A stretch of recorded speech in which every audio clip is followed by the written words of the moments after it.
¿O acaso no está escrito que Dios le dio carta de divorcio a Israel? ¿Tú sabes qué significa carta de divorcio? Deuteronomio 24 lo explica. ¿Por qué Dios dio carta de divorcio? El divorcio bíblico es para Dios proteger a la mujer. Cuando Pablo dice toda escritura ha sido inspirada por Dios, no está hablando del Nuevo Testamento ni de sus cartas, porque no existían. El problema es la interpretación que nosotros le damos ahora. Y muchos le daban repudio. Al darle un repudio a una mujer, tú la estás condenando. Entonces ese tipo de mujeres repudiadas terminaban en la prostitución. ¿Y por qué Moisés dio carta de divorcio? Por la maldad de vuestros corazones. Entonces una cosa es repudio y otra cosa es carta de divorcio. ¿Bajo qué circunstancia hoy en día en la gracia alguien puede divorciarse? Porque la mujer, mientras el marido vive, ella está sujeta por él, por la ley, por la Torah, te lo estoy diciendo, tú ves. Dios les bendiga, Dios les guarde de una forma muy especial. Bienvenido a su canal Antonio Hernández Oficial Edificado. Aquí estamos con una entrega más junto al pastor Sandy Mato, que nos trae la continuación de las tribus de Israel y de Judá. Pastor, Dios le bendiga. Amén, Dios te bendiga, Hernández. Amén. Es un placer estar contigo una vez más aquí en este poderoso programa, ya Amén. Poderoso. Sí. El pastor, la gente siempre me escribe, lleva el pastor más seguido. Estamos casi semanal acá, trayendo contenido para ustedes, los amantes del conocimiento. Y hoy el pastor trae una poderosa enseñanza que sé que es de mucha bendición para cada uno de ustedes. Pastor, ¿qué tenemos para hoy? Hoy estaremos hablando acerca de Judá versus Israel y la base bíblica estará en Lucas capítulo 20, versículo 9. Es importante que nosotros escuchemos lo que vamos a leer y que comprendamos el misterio de esta parábola. Amén. Así, entonces empiezo de una vez leyendo. Sí, vamos Lucas capítulo 20, versículo 9. ¿Leo un solo verso primero o lo leo completo? Dos versos. Dos versos. Lucas 29 dice, comenzó luego a decir al pueblo esta parábola. Un hombre plantó una viña y la arrendó a labradores y se ausentó por mucho tiempo. Y a su tiempo envió un siervo a los labradores para que le diesen del fruto de la viña. Pero los labradores le golpearon y lo enviaron con las manos vacías. El hombre que habla ahí, que plantó la viña, es el Señor. Sí. La viña representa el territorio de Israel, que más luego fue ocupado por Judá. El contexto de esa parábola y es acerca de Judá, no de Israel. Ya Israel no estaba, pero también Israel es parte de esa viña, obviamente. Esos labradores o las personas que fueron enviadas, ¿verdad?, por el dueño de la viña, que le apedrearon y le mataron, muchos de ellos representan a los profetas. Recuerda que cuando se levantaba un profeta en Israel era porque Israel había pecado, porque Israel se hubiese apartado de la Torah. La palabra pecado que aplica para los hijos de Israel ahí en hebreo es hatat, significa alteración de la Torah o de la ley, lo que nosotros conocemos como ley, de las ordenanzas del Señor. Entonces, cuando Israel hacía eso, no, Dios le mandaba a un profeta para que ellos se volviesen a Dios. Para amonestarlo. Para amonestarle, que se volvieran a Dios y para que el juicio sea evitado, porque la Torah era, los judíos hablan que la Torah es como un cerco, que cuando tú guardas Torah está protegido, los depredadores, nadie puede tocarte bajo ese cerco. Entonces en los mundos antiguos, en aquella época había mucha hechicería y la hechicería era directa, no era de que ocultismo, o sea, la brujería era directa con Belcebú. Cada nación tenía un dios y ese dios al final era el mismo Satanás. Gloria del Señor. Entonces había una confrontación en el mundo espiritual, o sea, en los mundos superiores, este es el único plano donde el bien y el mal cohabitan juntos. En otros mundos no es así. Entonces aquí hay dos fuerzas y va a depender del lado de quién tú estás. Y justamente lo que Dios quería con Israel era eso, guardarlo, protegerlo. Esta es mi ordenanza, esta es mi Torah. Por eso en Deuteronomio 30:15 dice, puesto de ti el camino de vida o de muerte, tú decides. Si guardas mi Torah, tú estás en la vida, nadie va a poder tocarte. Por eso en una de las profecías el Señor dice, oh Israel, cuando tú estabas en el desierto era mi especial tesoro. El que se levantaba contra ti era como si me lo hiciera a mí. Tus enemigos eran mi enemigo, porque Israel era puro, era santo en el desierto. Israel guardaba Torah, por eso ninguna nación pudo con Israel. A Israel le llamaban la luz del mundo. Eso del templo, que el templo era la luz del mundo y que Jesús dice, yo soy la luz del mundo, y que quisieron matarlo por eso, porque lo vieron como una blasfemia. Eso se va atrás, cuando el tabernáculo, esa columna de fuego subía, iluminaba todas las naciones del desierto. Por eso a Israel le llamaban la luz del mundo. Entonces, Pero en el desierto Israel estaba bajo esa cobertura, ninguna nación pudo con Israel. Entonces por eso es que Dios pone la parábola de esa viña. Entonces cuando Israel se apartaba, Dios le mandaba a los profetas. ¿De dónde viene el origen de los profetas o la progenie? O podemos decir el asunto ancestral de los profetas. Eso comenzó con José. José fue el primer profeta que Dios levanta en Israel, aparte de Abraham y de Jacob, porque Jacob fue profeta. De ahí para allá, de los patriarcas, el primer profeta que Dios levanta se llamó José. Pero ¿qué pasó con José? Que sus hermanos lo apedrearon, lo golpearon, le rompieron la túnica, lo echaron a una cisterna, luego lo vendieron para ser encarcelado y segundo, mintieron a su padre. Entonces ellos transmitieron ese pecado generacional. Eso marcó la vida y por eso que tuve que Israel rechaza a la mayoría de los profetas, apedrean a los profetas. Sigue leyendo y vamos a entender. Entonces la viña representa a ese pueblo, pero la viña es del Señor. Bien. Entonces leo el versículo 11. Verso 11. Volvió a enviar a otro siervo, mas ellos a ese también a ese también golpeado y blasfemado le enviaron con las manos vacías. Fíjate que en el transcurso de la lectura, ¿qué es lo que estamos viendo? Que Dios envió a mandar siervos. Sí, Los profetas eran los siervos, los enviados del Señor. ¿A qué? Ya aquí lo que Jesús está hablando, porque fue en el tiempo del Mesías, está revelando todo lo que pasó con Israel. Hasta, por eso la Biblia, el mismo Jesús dijo que la Torá o la Tanaj en hebreo, la ley y los profetas llegaron hasta Juan. Y que no se iba a levantar mayor profeta que Juan, porque todos los profetas quisieron ver lo que Juan vio. ¿Qué fue lo que Juan vio? Al propio Dios manifestado. El anhelo de todos los profetas era ver a su Señor en la tierra, hasta el propio Daniel. sí. Que el Midrash dice que Daniel donó toda su fortuna para estudiar los tiempos.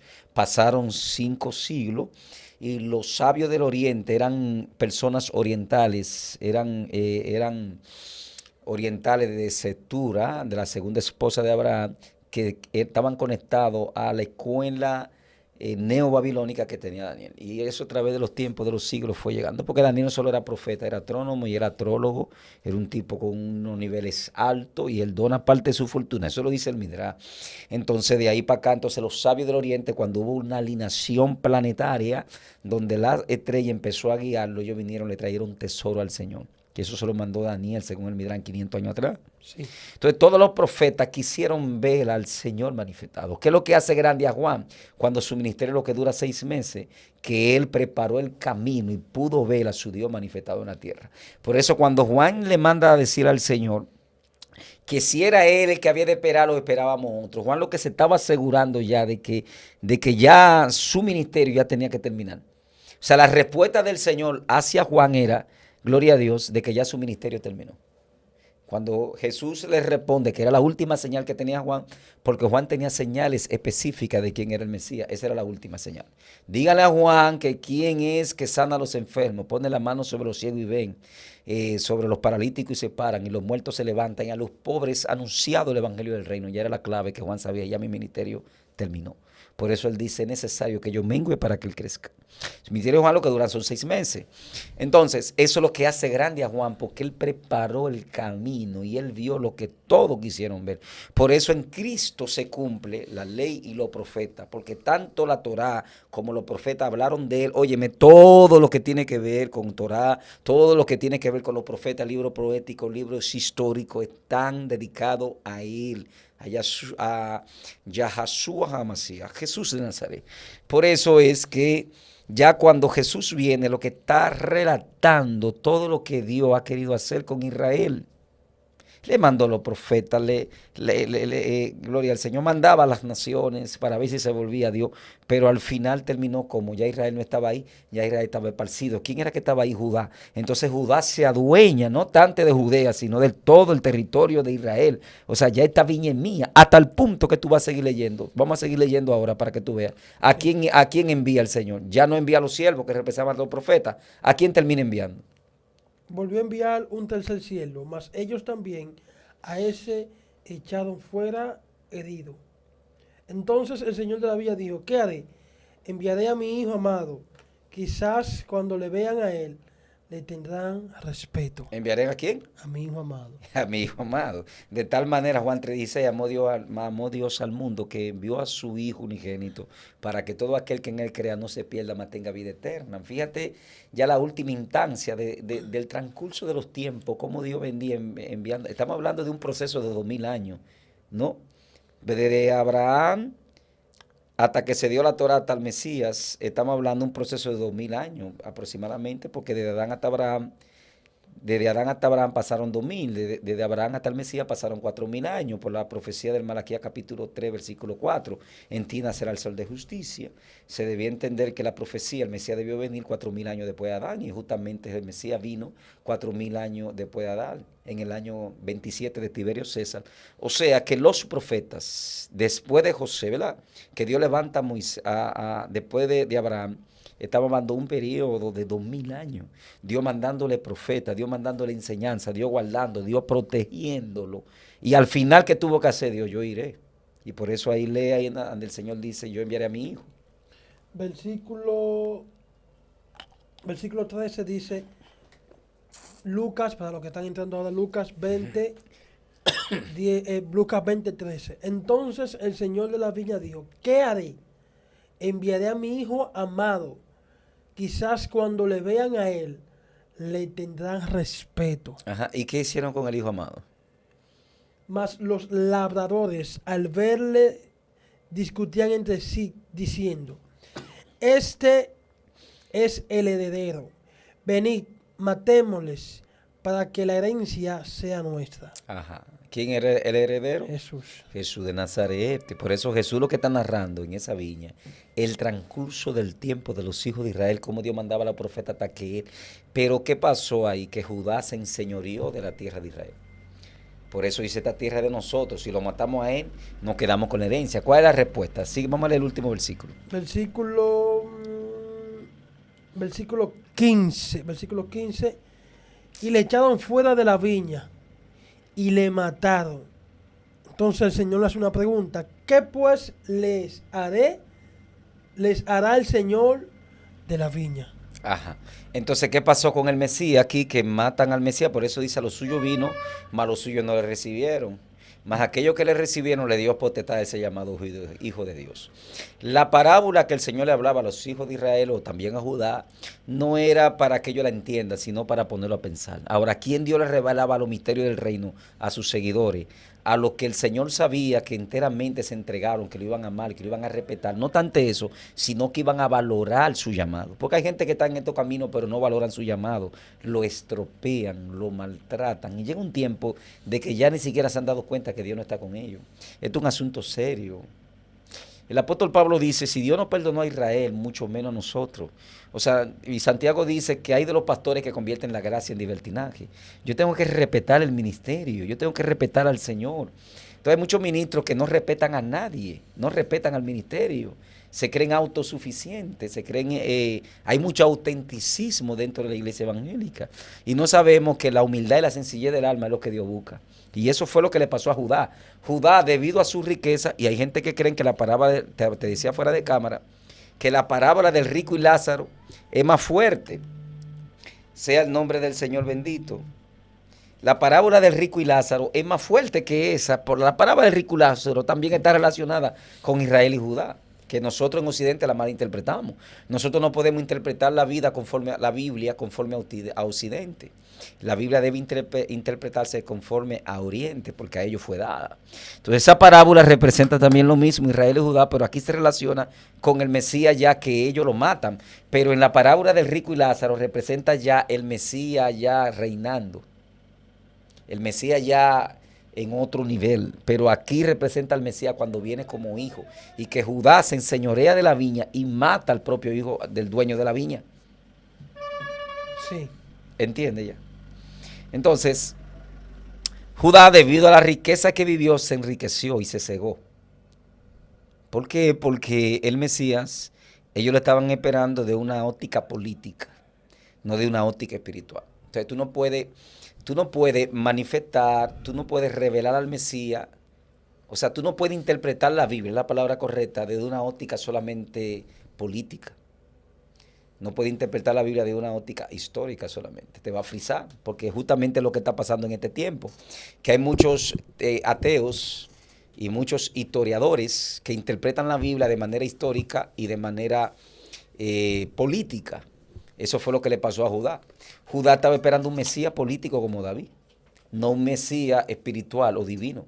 Porque David no vino divino, aunque hubo intervención divina en su llamado, pero David era un rey altamente político, un Mesías, porque David fue un prototipo del Mesías, un ungido que fue apartado para una función y le dio gloria a Israel. Fue el rey más poderoso que pasó en Israel. No hubo otro rey como David, que le diera identidad a Israel como le dio David, respetado de las naciones, porque las naciones antes de David no lo respetaban. Por lo que pasó con Saúl. Sí. Los filisteos agarraron a Saúl, lo mataron, Saúl se suicida, matan a sus hijos y después lo llevan al templo como un trofeo, como una exhibición de que su Dios derrotó al Dios de Israel. Porque justamente era lo que pasaba cuando derrotaban una nación. Ellos se añadían que el Dios de ellos derrotó. Entonces, una vergüenza para Israel, no para Dios, obviamente, porque Dios es Dios sobre todas las cosas. Con eso no pasó con David. Ninguna nación se atribuyó de que un Dios derrotó al Dios de Israel porque derrotaran a Israel. Y por eso no hubo otro rey como David. Entonces, ¿cómo esperaban a Jesús? Un rey alto, hermoso, ojos azules, con la espada en la mano, sangriento, orgulloso, con ego, y que derrotara a todos los dioses que había en la época. Pero Jesús no vino así. Ahí fue el problema. Entonces no podemos interpretar al Mesías de una óptica histórica o política, sino espiritual. Entonces, por eso es la razón que Cristo dice, oh Jerusalén, que matas a tus profetas y apedreas a los que te son enviados. Porque usted acaba de decir, y es así, que cada vez que el pueblo estaba desviado, Dios le enviaba un profeta para que amoneste al pueblo, para que el pueblo se vuelva de sus malos caminos. Por eso en Ezequiel, creo que el capítulo 18 habla, que Dios le dice al profeta que si él no amonestare al impío, esa sangre correrá sobre su cabeza. Porque la función del profeta es hacer que el pueblo se vuelva a Dios. Entonces, he visto que en este tiempo hay una distorsión de lo que es un profeta realmente. Porque hoy tenemos muchos supuestos profetas que lamentablemente siempre sus mensajes son mensajes motivacionales, son mensajes de bendición, pero no vemos una palabra de corrección en sus labios. Porque hay una desconexión, estamos igual que Judá. Debido a la prosperidad que vive el mundo, la iglesia evangélica en su prosperidad ya no quiere corregir. Muchos ministros, pastores, lo que queremos es tener una iglesia llena, no importa cómo la gente venga. Lo que queremos es el efectivo y el dinero. Y si yo tengo una familia que me diezma bien, que ofrenda bien, pero está mal, está en pecado, yo por temor a eso no le corrijo. Es un error grave. Porque la mayor bendición es la bendición espiritual. Fíjate que tú mencionabas al profeta Ezequiel, pero ¿qué Dios le dice al profeta Ezequiel? Hijo de hombre, yo te he puesto como atalaya. Un atalaya es aquel que avisaba que venía un juicio. Venía corriendo cuando los ejércitos venían, salía corriendo, avisaba al otro atalaya que estaba en la torre y ese mandaba la visión, viene juicio. Entonces Dios le dice al profeta Ezequiel, te he puesto como atalaya sobre mi pueblo, pero si tú le advirtieres del mal, la sangre de ellos no caerán sobre ti, pero si tú no lo advirtieres, entonces la sangre será demandada. Pero escucha, no te pongo a lengua difícil, sino a lengua fácil. Pero aunque te haya puesto a lengua fácil, ellos no te oirán. Pero si te pusiera lengua difícil, ellos te oirán. Escucha. O sea, De esa profundidad que está ahí. ¿por qué? Porque eso se refería al Mesías también. O sea, fíjate que al Mesías Dios le envía lengua fácil. ¿Qué lengua fácil? Tu idioma, la gente tuya, la gente que te entiende. Por eso Jesús le hablaba a Israel de vaca, de ganado, de ovejas, de semilla que cayó junto al camino, porque eso era lo que Israel entendía. Jesús conecta con Israel porque era lengua fácil. Le dice al profeta, pero si te envío a lengua difícil, ellos te oirán. Pero como te envío a lengua fácil, no te oirán. ¿Y qué pasó con Jesucristo? A los suyos vino, Los suyos no la recibieron. más aquellos que le recibieron. Le dio potestad. ¿Hacia dónde se va Jesús? A lengua difícil. A griega, aramea, español, creol, francés, todos los idiomas difíciles que no eran hablados, recibimos al Mesías. Justamente lo que Dios le dijo al profeta Ezequiel, si te enviara lengua difícil, ellos te oirán. Pero como te envío a lengua fácil, ellos no te van a oír porque son obstinados de corazón. O sea, como Jonás en Nínive. Exactamente. No, bueno, el mensaje de Jonás, O sea, a lo que me refiero es lengua difícil, o sea, otro pueblo que no es este pueblo. otro pueblo que no es Israel, es que todos los pueblos que no fueron de Israel, que Dios le mandó profeta, lo escucharon. Fue Israel que no escuchó.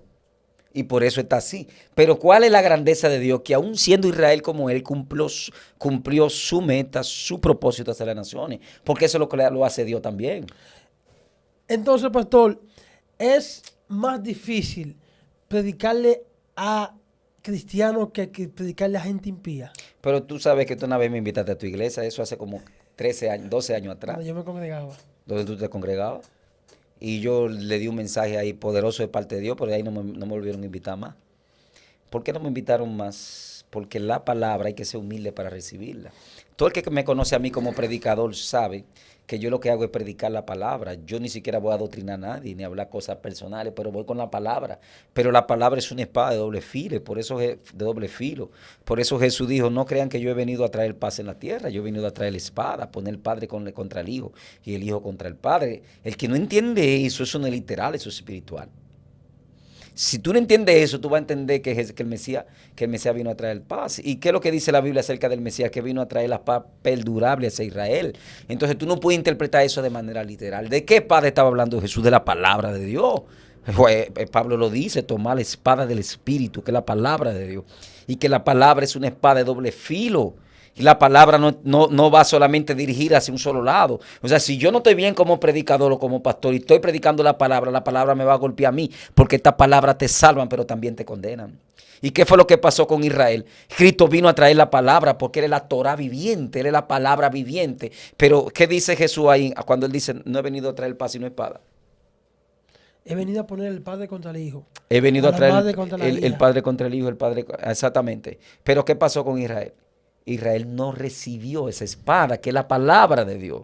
Entonces ahí él empieza a explicar, el que no dejaréis padre, madre, casa, hijo, heredad, por causa de mí el evangelio, no es Digno. digno de mí. ¿Y qué hizo Judá? Mata al hijo y dice, de esta viña de nosotros vamos a quedarnos con la herencia. Entonces esa palabra a ellos se le convierte en juicio, no en paz. ¿A quién el Mesías a quién le da esa espada paz? A aquellos que recibieron al Mesías. Por eso hoy en día estamos en paz, porque lo recibimos. La espada tiene dos filos, tú me recibes o se te convierte en tribulación. Pero aquel que recibe esta palabra se le convierte en paz. Eso no todo el mundo lo entiende. Eso es demasiado profundo.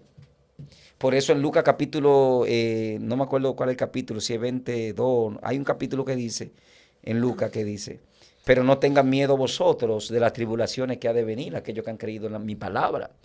La Biblia también dice que no perecerá el justo con el impío. Sí. Pablo dice, gloria a Dios, sea el nombre del Señor bendito, que Dios no nos ha puesto a nosotros para ira, sino para salvación. No hay tribulación, no hay confrontación para aquellos que tienen al Mesías. ¿Me da a entender? Sí. Dile que tengo una entrevista simple, no salga para afuera. Dios mío. Entonces, el pueblo del Señor es visto como una viña.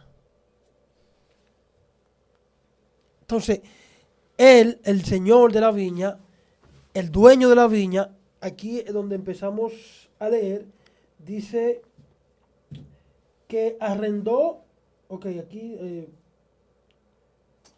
luego vamos a decir, plantó una viña y se fue de viaje y la arrendó a unos labradores de la viña. Cuando dice que se fue de viaje, el señor de la viña, ¿a qué se está refiriendo? Ahí se cumple la parábola, ciérrale José Ángel, ahí se cumple la parábola de Lucas, capítulo, en Lucas la profecía del profeta Osea en el capítulo 6 y el versículo 2. Me iré y después de 2 días volveré. Y al tercer día, cuando usted de Israel reconozcan su pecado, restauraré el tabernáculo de David. Entonces que el Mesías se fue de viaje es que Dios se va con las naciones, con la lengua difícil. Entonces las naciones le reciben. ¿Quién hemos recibido al Mesías? Los gentiles. Los gentiles, las naciones. ¿Entiende? Y Judá no lo recibió. Ni Israel no lo recibió. Hasta el día de hoy están ahí esperando al Mesías. Están esperando un Mesías como David, engendrado por José, de una descendencia de David. ¿Y quién que le va a venir? El falso Mesías. Porque el Mesías se lo dijo, ustedes no me reciben porque yo no vengo en mi propio nombre, sino que vengo en el nombre de aquel que me envió. Pero va a venir uno, gloria al Señor, que viene en su propio nombre, a ese ustedes le recibiréis. Te lo está diciendo la Biblia. Entonces, ¿qué pasa? El Mesías está con las naciones. Por eso nosotros, la iglesia, está llamada a predicar el evangelio del reino, no ser repetidores de la Torá, porque por eso yo vengo a este programa. ¿Por qué yo estoy aquí? Yo estoy aquí porque el Señor me ha enviado a concientizar al pueblo. El hijo mío tuvo un sueño, el hijo mío mayor, que él veía que dos judaizantes se sentaban, yo me ahorro el nombre, y que hubo uno que se sentó al contemplarme, lleno de anillos y lleno de ego, y otro me clavaba el cuchillo, y cuando me clavaba el cuchillo me decía, gloria a Dios, por ti no estamos cumpliendo nuestro objetivo, por ti no estamos judaizando al pueblo, por ti tú estás predicando el evangelio, tú estás concientizando al pueblo, y Satanás está irado. ¿Por qué Satanás está irado? Porque estamos en el tiempo ya de la apostasía está montada. Entonces vemos una iglesia débil en la fe, sin un fundamento. Por eso Jesús dijo, yo compararé a un hombre prudente a aquel que edificó su casa sobre la roca. Entonces la mayoría de los pastores no estamos edificando la iglesia en la roca, que es Jesucristo, no lo estamos concientizando, que es Israel, que es la iglesia, que es la Torá, que es la gracia. Es un problema grave. Porque cuando tú me preguntas, ¿qué es la Torá es divina, la Torá es santa, porque la Torá viene de Dios. El problema es que la Torá tenía un objetivo. Pablo lo dice en Romanos, que la Torá era un ayo para llevarnos a Cristo.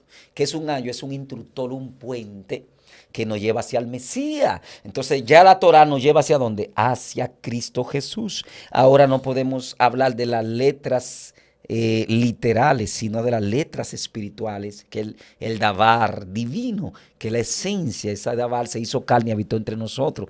Entonces, ¿de qué debemos hablar ahora? De la Torah viviente, que es Cristo Jesús. Por eso la palabra evangelio me gusta más en hebreo, que besorá significa promesa cumplida, no nueva noticia. ¿Qué es promesa cumplida? Lo que habló la Torah, la ley, y lo que hablaron los profetas se cumplieron en el Mesías. Ahora, ¿de quién es que hay que hablar? Del Mesías. Del Mesías, por eso se traduce del hebreo al griego evangelio, evangelión, nueva noticia. ¿Entiendes? ¿Cuál es la nueva noticia? Vayan a todas las naciones, tribus y lenguas y hagan discípulos y sean sumergidos en mi nombre. Y en mi nombre doy autoridad para que eche fueran demonios, para que sanen enfermos, para resucitar muertos, para salvación de la humanidad. ¿Qué hicimos las naciones? Recibimos el Mesías y estamos predicando el evangelio. Dios me llamó a mí a predicar el evangelio del reino. El que se salió de ahí está más perdido que Judas. Es real. Sí. ¿Está entendiendo el misterio? Entonces los pastores no están concientizando.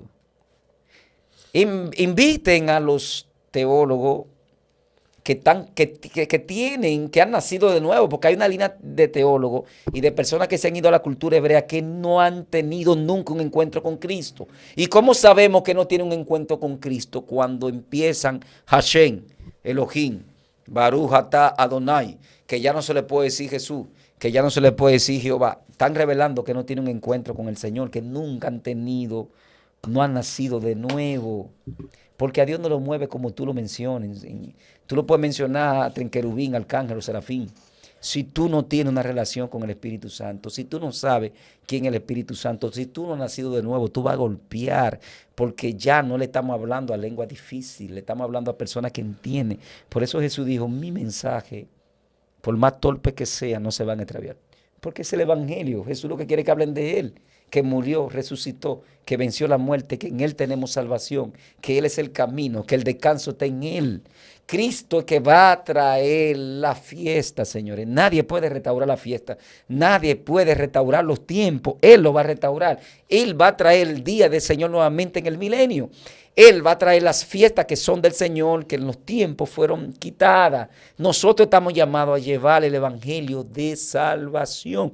Y si tenemos que conocer las fiestas, son escatológicas para concientizar y para predicar el evangelio de Jesucristo, no extraviar. Porque hay muchos que se han ido al judaísmo que lo que están es trayendo contradicción, que lo que están en apostasía.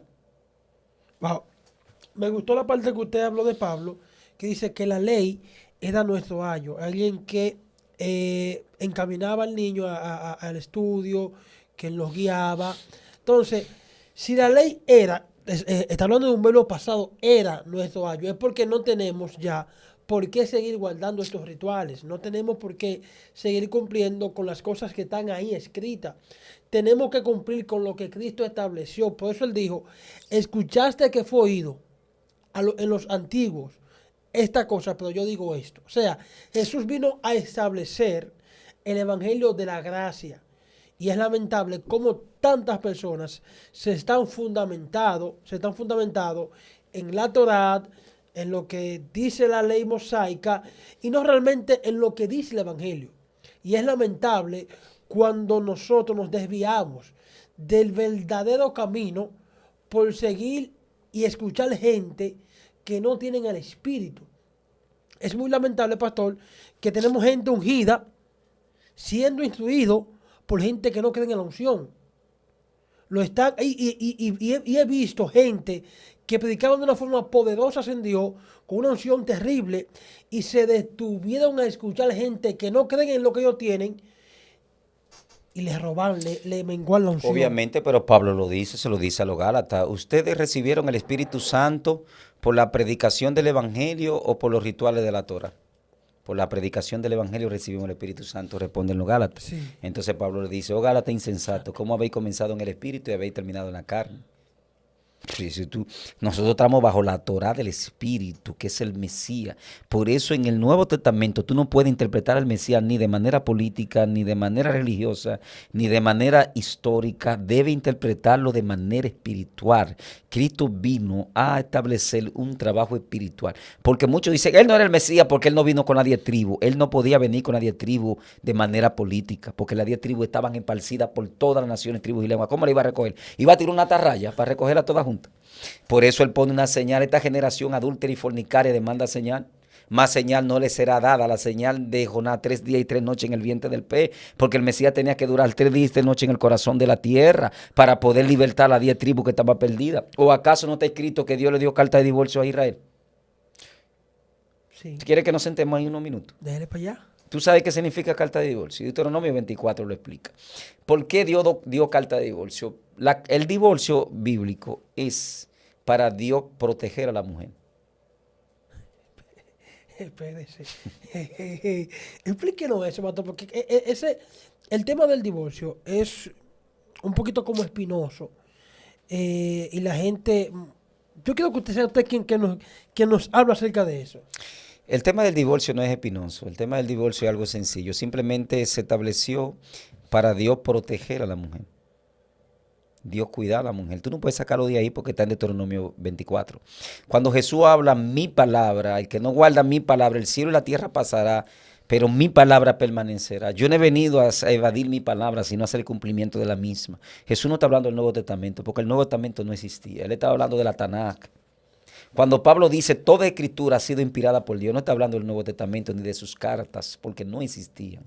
Él está hablando de la Taná, la Biblia judía, lo que nosotros conocemos como el Antiguo Testamento. Obviamente que el Evangelio hay inspiración divina, pero el Evangelio vino 100 años después de ellos. Entonces, entonces, si Jesús hablaba de su palabra, ¿de qué palabra estaba hablando? Deuteronomio está ahí, 24, es de esa palabra. El divorcio es bíblico. El problema es la interpretación que nosotros le damos ahora. ¿Por qué carta de divorcio? Porque los hombres en Israel, cuando tenían las mujeres, las subyugaban a ellos. Y muchos le daban repudio. Al darle un repudio a una mujer, tú la estás condenando. Tú le estás diciendo, ya tú no puedes casarte, tú no puedes tomar otro marido. Entonces ese tipo de mujeres repudiadas terminaban en la prostitución. ¿Por qué? Porque si yo tenía 70 años y yo era rico, yo podía llegar a ti que era pobre y tú tenías 3 doncellas ahí hermosas. Yo te decía, te voy a sacar de la pobreza para que me des esa doncella. Eso se llama dote. Entonces tú me entregabas esa hija, convencía a tu hija porque tú eras pobre. Yo te voy a hacer rico. Convencía a tu hija se sacrificaba por ti, por amor a ti. Entiende el problema. Pero era un anciano de 70 años. Muchas de esas muchachas caían en adulterio. Porque tú sabes que la testosterona del hombre de los 16 a los 25 es diario, para no hablar porque tenemos adolescentes. Después de los 25 a los 30 es 2 días a la semana. Pero después de los 40 a 45 quizás es un día a la semana, pero después de los 70 es 2 veces al mes y quizás cada 3 meses. Entonces esa joven tenía toda esa testosterona activa y caía en tentación, la encontraba en adulterio. ¿A quién mataban? A la mujer. A la mujer. Entonces, ¿qué pasa con eso? ¿Quién era el verdugo entonces, la mujer o el marido? El marido era el verdugo, pero ¿a quién mataban? A la mujer. A la mujer. Entonces ahí es que entonces cuando le preguntan a Jesús, ¿y por qué Moisés dio carta de divorcio? Por la maldad de vuestros corazones. Moisés permitió carta de divorcio. Permitiendo carta de divorcio, esa mujer quedaba libre de ese yugo y después de un año podía casarse. Entonces el divorcio se permite para protección de la mujer, para cuidado de ella. Y tú estás hablando de lo que dice Deuteronomio 24. Sí. Entonces una cosa es repudio y otra cosa es carta de divorcio. ¿Qué acontece con Israel? Que el Señor la repudia. Déjenme hacer una pregunta, porque la pregunta que le voy a hacer, la voy a hacer por los que están viendo el video, porque yo sé que si no la hago, lo van a poner en los comentarios ahí, ¿por qué? Ok. ¿Bajo qué circunstancias hoy en día en la gracia alguien puede divorciarse? Vamos entonces a dejar esa pregunta para otra entrevista. Ok. Vamos a seguir. Vamos a seguir porque tenemos un tema muy escatológico, muy fino Sí. y un tema poderoso en el Señor. No lo vamos ahora Sí, a sí, desviar sí. por contexto, interpretaciones o dogma eclesiástica. Sí. ¿Qué pasa? Que el Señor le da carta de divorcio. Yo te expliqué por qué hay carta de divorcio y repudio. El Señor a través de los profetas le manda por el pecado de Israel, le manda repudio. Pero después que lo repudio, Israel, porque se lo dice, porque tú te prostituiste con otros dioses. Tú fornicaste con otros dioses, por la cual yo te repudio. Pero después le dice, tú te has fornicado con otros dioses, por la cual yo te doy carta de divorcio. Hay un problema aquí, porque si Dios solamente repudiaba a Israel, podía volver a tomar. Pero si le daba carta de divorcio, ya no podía volver a tomar jamás. Entonces Israel estaba perdido, no tenía salvación. ¿Cómo se iba a salvar? Si ya Dios no la podía tomar como novia nuevamente. Por eso Pablo habla a los Romanos capítulo 7. Yo hablo a personas que conocen Torah o la ley. No, le estoy hablando a personas. Pablo no le está hablando a gentiles. Le está hablando a personas que conocen la palabra. Porque la mujer, mientras el marido vive, ella está sujeta por él, por la ley, por la Torah. Te lo estoy diciendo, tú ves. Que tú podías ser un verdugo con esa pobre mujer ahí, pero la mujer estaba atada con él. La mujer quedaba libre si el marido moría. Por eso Pablo explica en Romanos 7. Mientras el marido vive, ella está sujeta por la Torah a él, por la ley. Pero si éste muere, ella queda libre de dicha ley. Por eso así Cristo muriendo y resucitando, quedó libre Israel, pero puede volver a tomar como esposa. No había forma de que Israel tuviera salvación sin Cristo muere. Por eso la muerte de Cristo es, la llegada del Mesías en los tiempos de Judá es espiritual. Tú no puedes interpretarla literal ni política. Porque de la única forma que Cristo podía traer la diatriba era muriendo, la dejaba libre de la Torah, de la maldición de la Torah. Pero resucitando la vuelve a volver a tomar. Y por eso es que Israel, la diatriba entra a través de la predicación del Evangelio. Pero no tanto la diatriba, sino todas las naciones, tribus y lenguas. Porque cuando la Biblia habla a Abraham en el capítulo 2 del Génesis, en ti serían benditas todas las naciones de la tierra. Viene Jacob y bendice a Efraín, que era el menor. Y le dice, de ti levantaré naciones.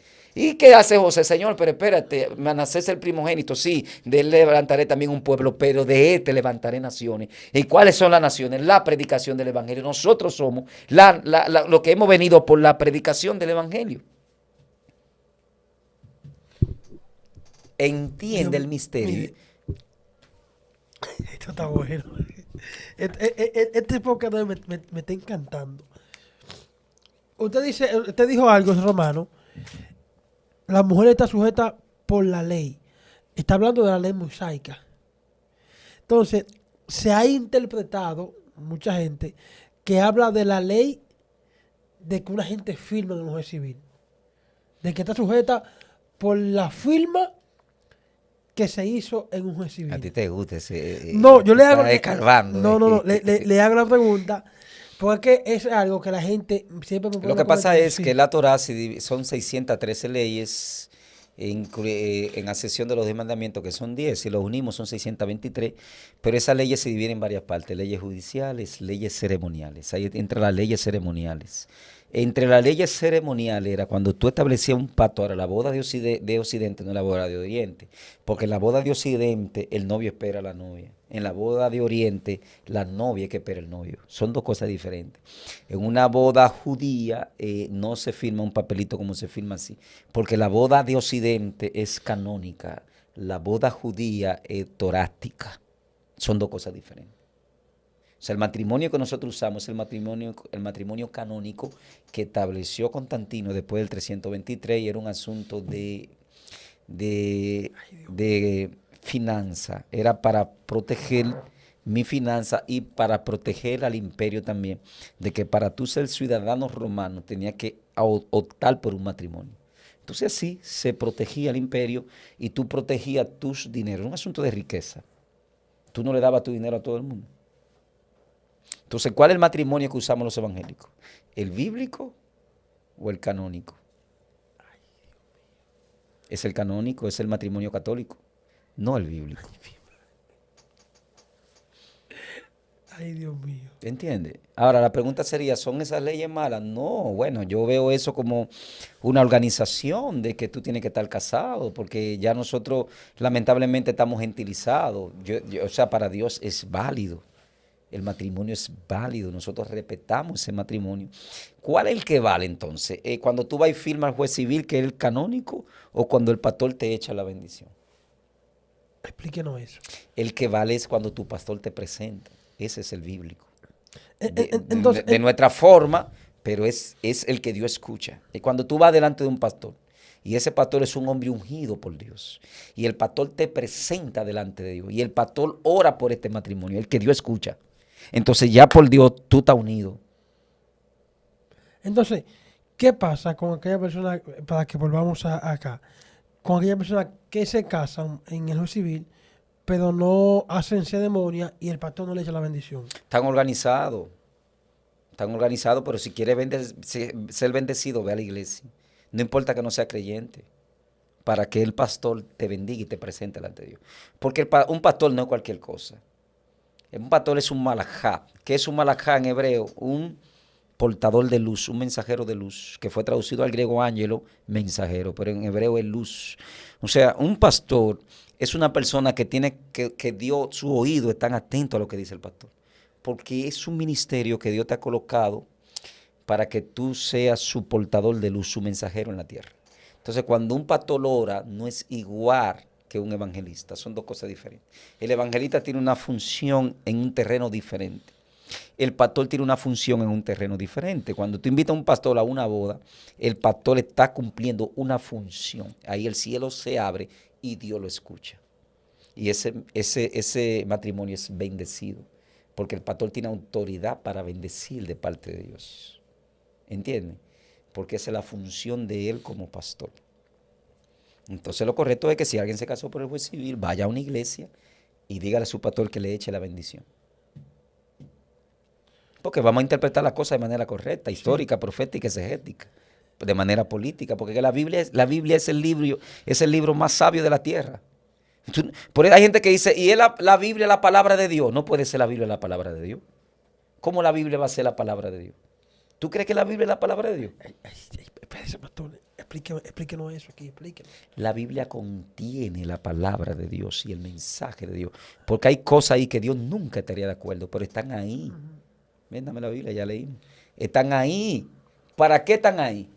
Para que nosotros, por ejemplo, ¿tú crees que Dios está de acuerdo que las hijas de Lot lo embriagaron y vivieron con él? No, Dios no está de acuerdo con eso. Dios estaba de acuerdo con toda la sangre que David derramó. no, Dios estaba de acuerdo con lo que David hizo con la No. esposa de su amigo. no. Dios nunca está de acuerdo con eso, ¿verdad? Con toda la diablura que hay ahí en la Biblia, ¿Dios estaría de acuerdo nunca? No, entonces la Biblia contiene el mensaje y la palabra de Dios en síntesis. ¿Entiendes? Entonces, eso hay que saber interpretarlo. Y por eso es que hay hoy en día los ateos la atacan. Que no, que Dios está de acuerdo con eso, y eso es palabra de Dios. Entonces, de manera general, la Biblia contiene el mensaje de Dios, la salvación de Dios. Pero de manera general hay cosas que Dios nunca estaría de acuerdo ahí. No sé si me debe entender. Sí, sí, ¿Me entendiste? entendí claramente. En ella se contiene la palabra. Ellas contienen el mensaje y la palabra de Dios. Dios todo lo que está ahí lo permitió. Sí, Porque la Biblia es el único libro que revela los errores de sus héroes. Ningún otro libro lo hace. Todos los libros revelan el heroísmo de la gente, pero no revela sus errores. Entonces la Biblia te revela errores, pecados, maldades, para que el hombre no los repita. O sea que en síntesis sí, generalmente la palabra de Dios, pero hay cosas que Dios nunca está de acuerdo ahí, ni lo estará jamás. Entonces, nos quedamos cuando usted estaba hablando que Dios le dio carta de divorcio a Israel para entonces llegarse a la iglesia. El Señor le da carta de divorcio a Israel por su pecado, Sí. por su maldad, para no destruirlo. Por lo que te dije, ya yo te expliqué lo que pasó ahí. Entonces, Dios no quiso ser el verdugo de Israel porque Dios amó siempre a Israel. Dice que lo amó. Entonces, ¿qué hace el Señor? Si le da un repudio nada más, Israel se iba a perder, no tenía salvación. Entonces, Él procede a darle carta de divorcio. Ya explicamos por qué Dios permitió en la Torah dar carta de divorcio para proteger a las mujeres de su propio verdugo. Entonces, después de un año, esa mujer que tenía carta de divorcio podía casarse. Por eso, si alguien se enamoraba de ella, le preguntaba, déjame ver tu carta de divorcio. Entonces podía tomarla como esposa. Quien no podía tomarla era el marido que le dio carta de divorcio. Pero si la repudiaba, ¿cómo se iba a casar? Si un hombre se enamoraba de ella en Israel, déjame ver tu carta de divorcio, no tengo. Por eso que Jesús es el que se casa con la repudiada. Comete adulterio. Deja eso ahí para después. Deja eso para después, para que no hable un albipero. Sí. Sea el nombre del Señor bendito. Ay, Dios mío. Deja eso ahí para después. Vamos a seguir con la viña. Sí. ¿Qué acontece? Que Dios dándole carta de divorcio a Israel, como Judá, ¿verdad? Aquí tenemos a Judá. Sí. Jesús estaba en los tiempos de Judá. El dueño de la viña manda al hijo de la viña y lo matan. Matando al hijo del dueño de la viña, cumplieron un misterio de que Cristo resucitando, muriendo, queda libre Israel. Quedando Israel libre, pero él resucitando puede volver a tomar, pero ya no aquí como su verdugo, sino como su novio. Por eso es que viene una boda. Por eso la iglesia es la novia del Cordero. Pero Jesús no viene con la 10 tribus cuando ellos lo estaban esperando. Entonces, ¿cómo la 10 tribus es recogida a través de la predicación del evangelio del reino? Por eso él dijo, yo soy buen pastor y mis ovejas, oye mi voz, yo he venido por las ovejas perdidas de la casa de quién? De Israel. Yo soy buen pastor entonces después dice, y hay otro redil, también a ellos me les manifestaré y en ellos levantaré que un pastor. Por eso la iglesia se mueve con pastores, evangelistas, profetas. Hay 4 ministerios, apóstol, que fue los fundamentos base. El apóstol base que era inspirado por Dios. Dios fundamenta la iglesia bajo una unción apostólica. Ese apóstol ya pasó, pero sí existen los apóstoles, pero parcial. Ya el apóstol de este tiempo no puede venir una inspiración, pero es que es un apóstol, es un enviado, que viene de griego apostolo, puerto. En griego simboliza un barco que iba a llevar ayuda a un pueblo, a una nación que estaba en crisis. Y del hebreo yo creo que se me dio la palabra en hebreo. Entonces, un apóstol, lo que es un siervo, es un enviado que lleva provisiones espirituales para libertar cautivos con capacidad de evangelizar, profetizar y enseñar. Pero bueno, ahí están pastores que son los que pastan, evangelistas, aquel que proclama el evangelio con poder y autoridad, y el maestro que tiene que estar mano a mano con el pastor en la enseñanza de la iglesia. Sí, de hecho, tuvimos una enseñanza, vaya a verla, hace un tiempecito que el pastor hablaba de los 5 ministerios de la iglesia, apóstoles, pastores, evangelistas, profetas y maestros. Donde el pastor, esto que está hablando ahora, lo desglosó casi 2 horas, tuvimos que dividir el contenido en 2 partes porque fue demasiado poderoso. Entonces, ¿qué es lo que estamos viendo? Ya la predicación del evangelio se está acabando. Por eso ya lo hemos dicho en otra entrevista, porque ya la 10 tribus, la gentilizada, la que se gentilizó. Porque la que se gentilizó ya es iglesia. Ahora, hay parte de la 10 tribus que conservan su esencia todavía. Eso están en Dinamarca, están en Nueva Zelanda, están en los Países Bajos, como Holanda, Bélgica, Luxemburgo. También están en Francia, también están en Inglaterra y en Estados Unidos, que conservan todavía, pero ya mucho, la iglesia ya era de tribu gentilizada, y el que no es gentilizado entra como iglesia. Eso es un misterio que tú no puedes sacarlo de ahí. Por eso, ¿qué es lo que estamos concientizando? Es para que la gente no se deje judaizar. Es para que la gente no se deje judaizar, que ya no es necesario ir a los rituales de la Torah. Sí debemos conocer la fiesta, porque son escatológicas, todas las fiestas hablan del Mesías, todo lo que tú ves en la Biblia habla del Mesías. Entonces nosotros la iglesia estamos llamados a predicar el evangelio del reino. Por eso viene un arrebatamiento. La iglesia debe salir de plano para que Dios vuelva a tratar con su pueblo literal que es Israel. Entonces cuando el Mesías venga nuevamente a la segunda venida, viene con las 10 tribus de todas las naciones, tribus y lenguas. Entiende el misterio. Por eso Pablo dice, un misterio he hablado, que no le fue revelado a vuestros padres. Que es un misterio, es una verdad oculta que ha sido revelada. Por eso tú ves que los apóstoles no querían salir de Israel. ¿Por qué los apóstoles no querían salir de Israel? Porque Jesús les dijo, aprendan de la higuera, cuando sus hojas brotan sabéis que el verano está cerca. Y no pasará esta generación hasta que todo esto acontezca. Ellos atribuyeron eso. Ellos pensaron que cuando ellos llevaran la salvación del evangelio a todo Israel, Cristo venía nuevamente. Pero Cristo lo deja oculto. Porque te estoy hablando, el evangelio es un misterio. Ni siquiera a los apóstoles. ¿A quién Dios le revela este misterio? A Pablo. No a Pedro, a Juan, ni a ninguno de ellos. Dios tiene que permitir la muerte de Esteban para que ellos se expandan. Pero el hermano menor de Cristo no salió de Israel, porque él entendía que solamente era Israel que se le iba a predicar el evangelio. Cuando se armó el lío de dónde iba a ser fundamentada la iglesia, ¿qué llaman a Pablo? Porque a Pablo fue que Dios capacitó para revelar este misterio de la predicación del evangelio a todas las naciones, tribus y lenguas. Por eso dice, y este me instrumento hacia las naciones, porque lo he puesto por luz sobre príncipes, sobre reyes y sobre naciones. Y por eso que Pablo explica, el mismo que constituyó a el apóstol para los circuncidados, fue el mismo que me constituyó a mí para los incircuncidados. O sea, está diciendo, yo tengo la misma legalidad y el poder que Pedro en el reino. ¿Entiendes ya? Por eso Pablo es el apóstol de nosotros. A Pablo es que debemos escuchar. Y por eso tú ves que los judaizantes golpean a Pablo, atacan a Pablo, pero nadie está por encima de Pablo. Ninguno de estos chivitos jatos de jobo, como decimos aquí en República Dominicana, está por encima del apóstol Pablo. Tú estás loco. Por eso el único que habla de un arrebatamiento, ¿quién es?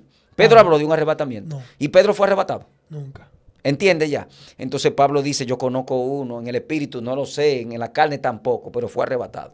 Porque eso era un misterio que nadie sabía, pero fue arrebatado. Y lo que vi allá arriba, ni esta generación ni la que viene puede entenderlo. Por eso es que hay una atmósfera aquí de poder. Yo siento al Espíritu Santo. Bendito sea tu nombre, Jesús. Endai taifayana. Oh,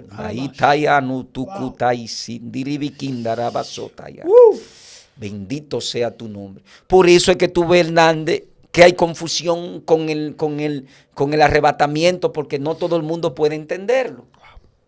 No todo el mundo puede, para entender lo que Pablo está hablando, tú tienes que estar en el espíritu. La Biblia habla de dos tipos de hombres, el natural y espiritual. Pablo te lo dice. Pablo te dice, este misterio el hombre natural no lo va a entender. ¿Y qué es lo que ha pasado? Que hay gente que se han ido a estudiar teología, a estudiar cultura hebrea. ¿Para qué? Para confrontar, porque no son espirituales, son naturales. Por eso Pablo dice, esto se discierne de manera espiritual. Pablo dice, yo no vine a hablarle aquí a los naturales, vine a hablarle a los espirituales. Por eso que él dice, ni en la carne ni en el espíritu, no lo sé. Pero fui arrebatado y vio cosas inefables que ojo humano no vio ni oído ha llegado. O sea, lo que Dios le mostró a Pablo no se lo mostró a Daniel, no se lo mostró a Juan, no se lo mostró a nadie, señores. A nadie se lo mostró. Por eso es que el arrebatamiento o la gran parushia en hebreo no lo entiende el hombre natural. Entonces, por eso hay confusión en el pueblo. El propio Pablo explica, escúchame, porque el problema de los judaizantes lo vivió Pablo. A Pablo lo maltrataron, lo criticaron, lo persiguieron, lo apedrearon. Lo de su clase, él lo dice. Empezó a hablar a los Gálatas, habla de un misterio que no le fue revelado. Por eso estoy revelando ese misterio de 3 días y 3 noches en el vientre de Pérez. Gloria a Dios que Dios nos ha dado esa sabiduría para que el pueblo pueda entenderlo. Porque el Señor me lo dijo a mí.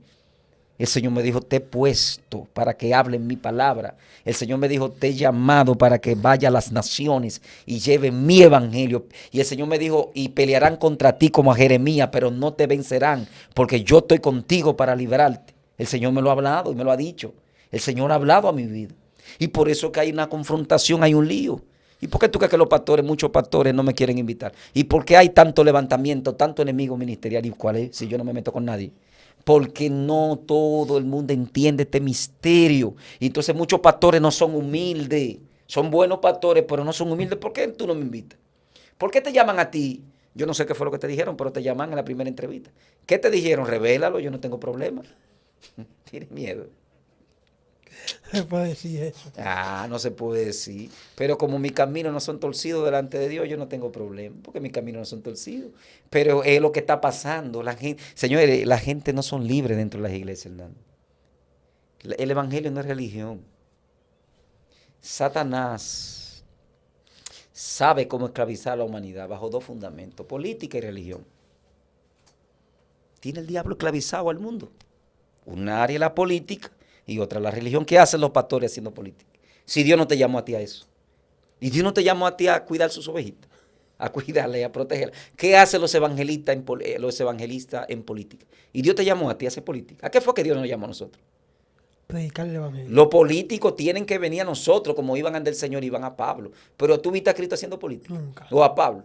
Pablo lo recibía y lo libertaba, le echaba fuera a los demonios que tenía. De hecho, en una ocasión en Juan, dice que a Jesús querían ponerlo como rey. Y dice que él se escapó de entre ellos. O sea, porque él mismo dijo, si mi reino fuera de este mundo, mis seguidores peleaban por mí. Pero como mi reino no es de este mundo, Tú no ves de que tú subes un post mío en las redes y de una vez empiezan los judaizantes a tirar. Que no es así, que esto. ¿Y por qué nada más cuando tú subes los videitos míos? Gracias a Dios que ya no está subiendo mucho. no, hay unos cuantos fans que van para arriba. Gloria a Dios, gracias a Dios que tú no estás subiendo mucho. Esto es una batalla. Señores, el Evangelio de Cristo es libertad. No es religión. Nosotros no somos religiosos. Santiago dice, si alguno quiere ser religioso, entonces vaya donde la viuda, vaya donde los menospreciados, los pobres, los humildes, los enfermos. El Evangelio es libertad. Jesús dijo, al que el Hijo del Hombre libertare, seréis verdaderamente Libre. No me entre a mí un estereotipo. No me meta a mí en una túnica, con una camisa que arriba, que yo no me puedo poner ni un polochecito y que yo me ponga un poloche, o una camisa así que ya yo soy de un mundano. Porque el Evangelio es libertad en Cristo. Si hay alguien libre en esta tierra, somos nosotros. Porque tú sabes para dónde tú vas. Tú sabes, yo sé para dónde voy el día que yo salga de aquí. Yo sé para dónde yo voy, pero ¿y tú que estás escuchando? ¿Sabes para dónde tú vas? Porque ¿qué es lo que está pasando en el mundo? Que el mundo está en confusión, está en temor. Hay un terremoto, todo el mundo dándose por el pecho asustado. ¿Qué pasó en la cuarentena? Que la gente estaba de rodillas. No había un culto que nosotros tiráramos en la calle, que todo el mundo no se tirara de rodillas. Pero ¿qué pasó con esa gente que se tiraban de rodillas? Son los mismos que están en la discoteca, que están fornicando, que están adulterando. No había ningún arrepentimiento, había un efecto llamado miedo. Están como Faraón, que Faraón tenía miedo a la plaga, pero no al Dios que mandaba la plaga. Entonces no son libres. ¿Entiendes? No son libres. Yo soy libre en Cristo Jesús. Tú eres libre en Cristo Jesús. Y cuando partamos de esta tierra sabemos para dónde vamos. Dios mío. Entonces la religión tiene a la gente esclavizada. Hasta Sí. evangélicos son religiosos. No me saludan dije, porque yo no soy de ese. No inviten al evangelista Sandy Mato, al pastor Sandy Mato, que no usa la camisa aquí arriba. No tiene los rangos aquí. O sea, me saludan, se ríen conmigo, pero son hipócritas. No hay libertad en ellos. Dios mío. Entonces el evangelio es uno. ¿Quiénes lo dividieron? Los hombres. ¿Quiénes? Los que están esclavos. Dios en esencia es salvación. Tú no le puedes decir a un Dios que salve que no salve a otro. Estamos en un tiempo de gracia, de salvación. Y el trabajo de nosotros como iglesia es llevar el mensaje de salvación. Que vengan las prostitutas, que vengan las lesbianas, que vengan los homosexuales, que vengan los drogadistas, que vengan los presos. Señores, pero el Señor lo dijo, que a los invitados especiales, ciérralo, que a los invitados especiales llamó Dios al pueblo legítimo. Está ahí en la parábola. Pero en esa parábola también mataron a los que le enviaron y lo apresaron. ¿Qué dijo el Señor? Búscame a los de afuera. ¿Quiénes son los de afuera? Los mancos, los cojos, los ciegos. Aquí el que no corre vuela. Entonces, si Dios me sacó a mí de mi batalla, de mi lucha, voy a querer yo condenar al otro. Porque se ponga una camisa así. O porque me ponga yo un tenis o un jean. ¿Tú entiendes? Entonces, la religiosidad está en todos los enteros.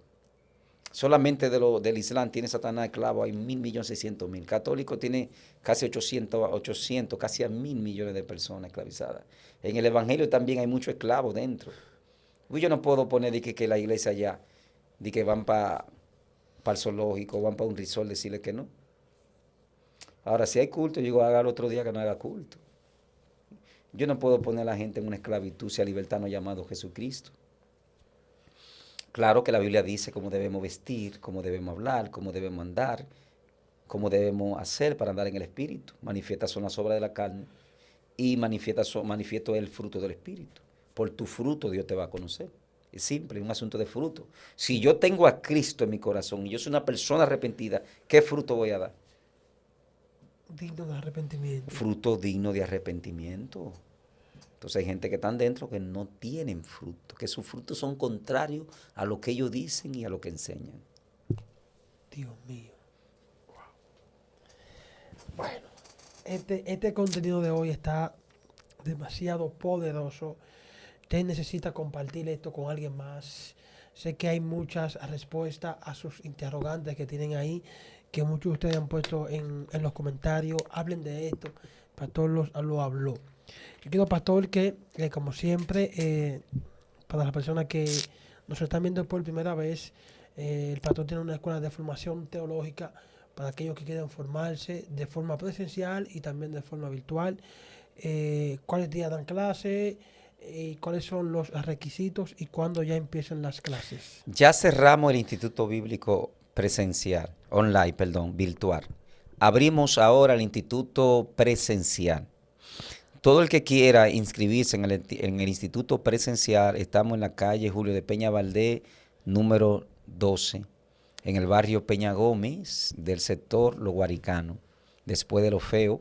Estamos allá, estamos a su orden, en la Iglesia de Restauración en Cristo Venceremos. Ya a partir de este lunes, las inscripciones de manera presencial están abiertas.